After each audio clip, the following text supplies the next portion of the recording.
Hello, welcome back to my YouTube channel. I am Miss Davis.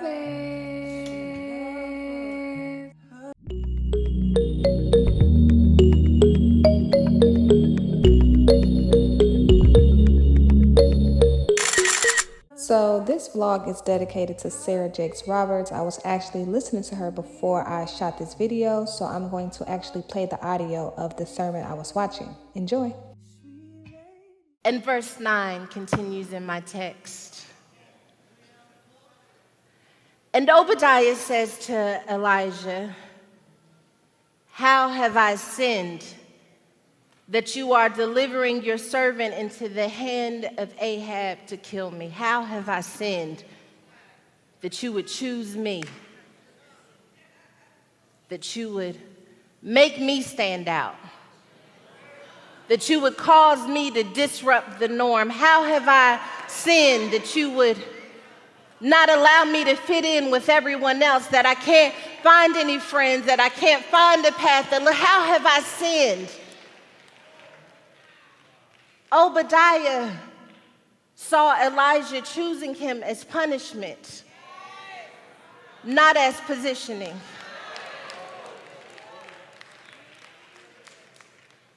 The way you see it is punishment that nobody fully gets you, and not as positioning because you were never supposed to be in that group in the first place. He sees it as punishment to be chosen instead of as a reward for his faithfulness. If you aren't careful, you'll mistake what God is rewarding you with as punishment, because we never recognize that the reward doesn't come in the way we think it does.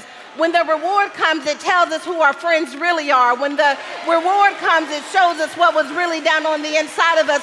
Sometimes the reward means you have to lose your job to start the business. Sometimes the reward means that you can't be who you used to be and be who God has called you to be at the same time, so he starts breaking things off of you. Sometimes the reward for your faithfulness feels like punishment.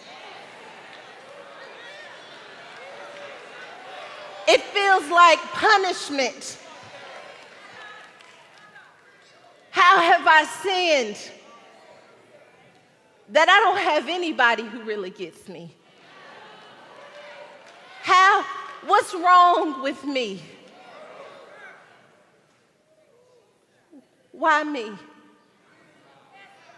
Why me to risk my life? Why me to risk being hurt? Why me? Why me? How have I sinned?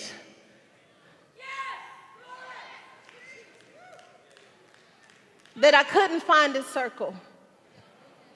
That everyone else had a mentor, but I couldn't find one person to pour into me. That everyone else had a daddy, and everyone else had this white picket fence, and my mama had a drug pipe. How have I sinned that I've been set apart and punished? What do we do when our positioning feels like punishment?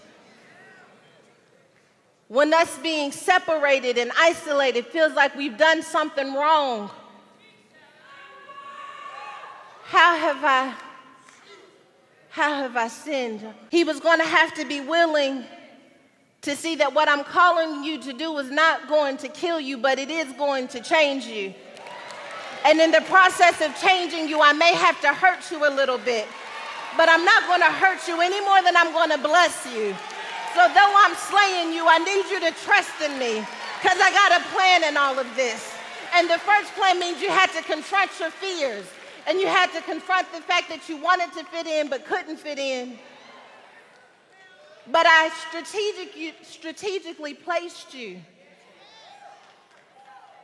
in rooms where you would not fit in, but so that you would have access. So that when I got ready to do what I was going to do in your life, you would already have access. I placed you in companies. Then I had you get fired from the company. But I needed you to see how the business operated so that when you start your company, and then between it feels like punishment. But when I get finished telling your story, you're going to recognize it was positioning. Because had I kept you where you wanted to stay, you would have never manifest all that I placed down on the inside of you. That you would have never created legacy the way that I have destined for you to create legacy. So you have to stop seeing this season as punishment when it's positioning. They're not supposed to get you right now. It's not supposed to make sense right now. The deal's not supposed to work out right now. It's all about positioning. The drought,